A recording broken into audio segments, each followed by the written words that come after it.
اللهم عجل وليك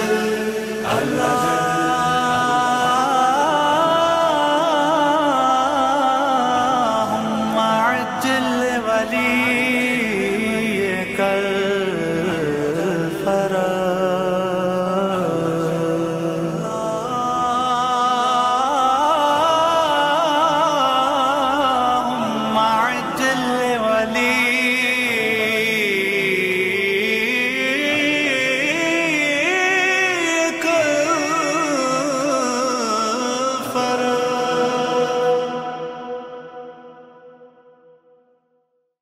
اعوذ باللہ من الشیطان اللعین الرجیم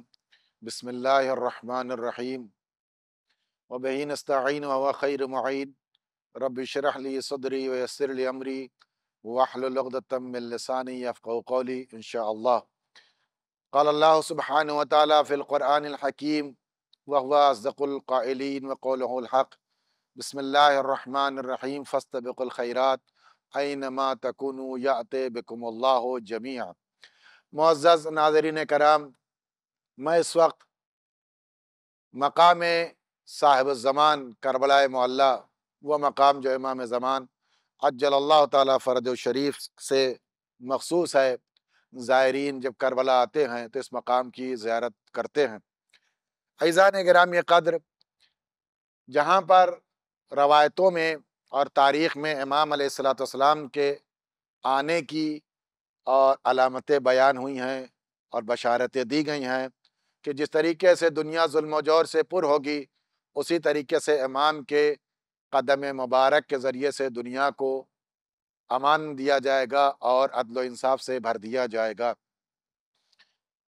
یوں تو بہت سے علامتیں میں نے آپ حضرات کی خدمت میں بھی پیش کیا اس کے بعد کے پہلے کے حلقات میں۔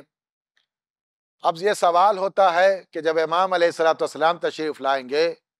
تو آپ کے ارد گرد ماحول کیا ہوگا؟ لوگ آپ سے کیسے ملاقات کریں گے؟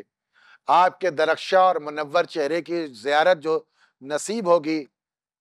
امام علیہ السلام کو دیکھیں گے تو دیکھنے کی کیفیت کیا ہوگی؟ آپ کی دست بوسی کریں گے، آپ کے دست مبارک کو چومیں گے، کیسے چومیں گے؟ یہ امام کی بیعت کیسے لی جائے گی؟ جب امام علیہ السلام امیر المومنین کی بیعت غدیر میں لی جا رہی تھی تو اس بیعت کی کیا کیفیت تھی؟ مورخین نے لکھا کہ پیغمبر اسلام صلی اللہ علیہ وآلہ وسلم نے جب اعلان ولایت امیر المومنین علیہ السلام کیا تو آپ نے خطبہ ختم ہونے کے بعد تمام حاجیوں سے، اصحاب کرام سے کہا تھا کہ جاؤ اور علی کے دست مبارک کو چومو اور بوسہ دو اور بیعت کرو۔ تو سب نے امیر المومنین علیہ السلام کے دست مبارک پر آ کر کے بیعت کیا تھا اور آپ کی ولایت اور آپ کی تاج پوشی پر آپ کو مبارکباد پیش کی تھی۔ ان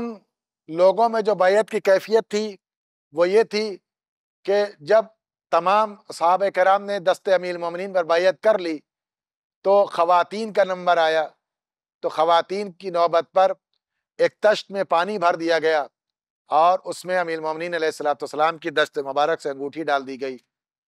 اور عورتوں اور خواتین سے کہا گیا تم جاؤ اور اپنا ہاتھ اس تشت کے اندر ڈالو اور اس کے اندر رکھو۔ گویا تم اس کے تشت میں اپنا ہاتھ رکھنے کا مطلب یہ ہے کہ تم حضرت علی علیہ السلام کی روز غدیر بیعت کر رہی ہو۔ عزیزان گرامی، یہ زمانے امیر المومنین نے غدیر خم کے موقع پر ولایت اور امامت پر بیعت لی گئی، اور لوگوں نے جس انداز میں بیعت کرنا تھی اپنے چاہنے والوں نے بھی، اور کچھ وہ لوگ جو ولایت نہیں ہضم کر سکے انہوں نے بھی توان کران بیعت کر لی، اور تاریخ میں اس کا شواہد آپ کے سامنے موجود ہے، آپ سنتے رہتے ہیں۔ لیکن کیا یہی کیفیت ہوگی جب امام علیہ السلام تشریف لائیں گے؟ ان کی بھی بیعت ایسے ہی کی جائے گی، مومنین ایسے ہی بیعت کریں گے؟ آئیے روایت میں ہم دیکھتے ہیں کہ معصومین میں روایت میں کیا بیان کیا کہ آپ کی بیعت کی کیفیت کیا ہے۔ امام علیہ السلام نے فرمایا کہ جب امام ان کی بیعت رکن و مقام کے درمیان ہوگی، جب اس کے بیچ میں آپ کھڑے ہوں گے۔ ابو جعفر نے یعنی امام محمد باقر علیہ السلام نے فرمایا کہ 300 کچھ افراد رکن و مقام کے درمیان قائم کی بیعت کریں گے اور ان کی تعداد بدر والوں کے برابر ہوگی، یعنی 313 ہوگی۔ ان میں سے کچھ مصر کے نجبا ہوں گے،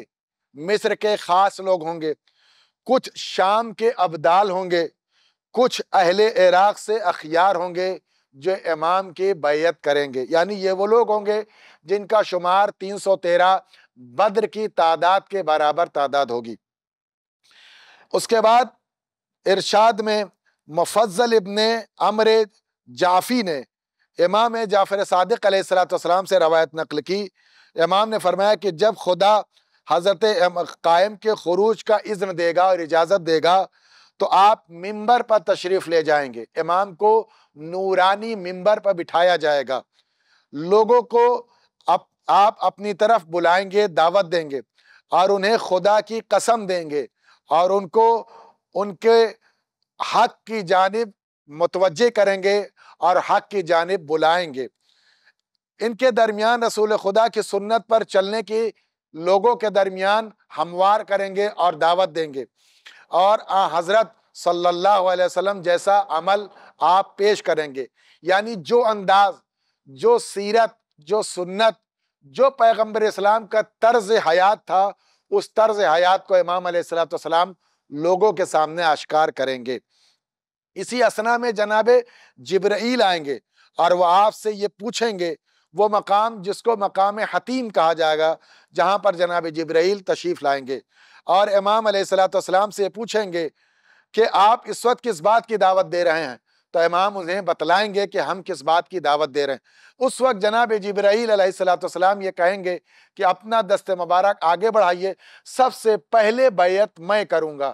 عزیزان گرامی، غدیر میں بھی روایت میں موجود ہے سب سے پہلی بیعت جناب جبرائیل علیہ السلام نے کی تھی، اور امام زمان اجل اللہ تعالیٰ فرجہ شریف کے ظہور کے بعد سب سے پہلی بیعت جناب جبرائیل کریں گے، اس کے بعد تمام مومنین کرام امام زمان اجل اللہ تعالیٰ فرجہ شریف کی بیعت کریں گے، اور بیعت کے بعد آپ مکے میں ہی سکونت پذیر ہوں گے، یہاں تک کہ آپ کے اصحاب کی تعداد 10,000 ہو جائے گی۔ جب 10,000 تعداد ہو جائے گی تو آپ مدینے کی جانب روانہ ہوں گے، اور روایت میں موجود ہے مدینے سے ہوتے ہوئے آپ ایک مقام سے گزریں گے جہاں لوگ پیاسے ہوں گے، آپ جناب موسیٰ کے عصا سے اس پتھر پر عصا ماریں گے جس پر جناب موسیٰ نے